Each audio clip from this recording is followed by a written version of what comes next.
Have you ever wondered why the world seems steeped in darkness, as though unseen forces manipulate events beyond our control? The Bible has a name for these forces. In Ephesians 6:12, Paul writes, "We wrestle not against flesh and blood, but against principalities, against powers, against the rulers of the darkness of this world, against spiritual wickedness in high places." But what exactly are these principalities and powers? The answer may be darker than you think. In ancient Gnostic texts, like the Apocryphon of John, we find an eerie parallel. The Gnostics spoke of 7 Archons, dark rulers who govern the material world and keep humanity in ignorance. The chief Archon was called Yaldabaoth, the demiurge. He is often depicted as a lion-faced serpent, a false god who created the physical universe. Under him ruled 6 other Archons, each presiding over a domain of influence, like planetary governors imprisoning human souls.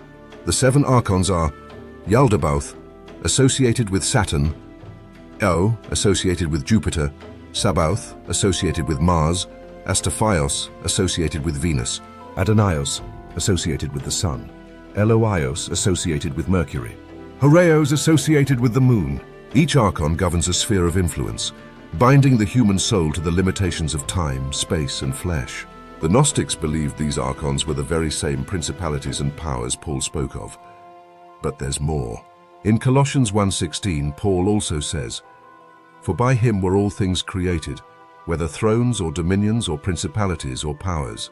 This is a strange tension. Paul admits these spiritual powers were created by God, but in Ephesians he warns that they rule in darkness. Could it be that Paul knew the truth, but veiled it in his writings?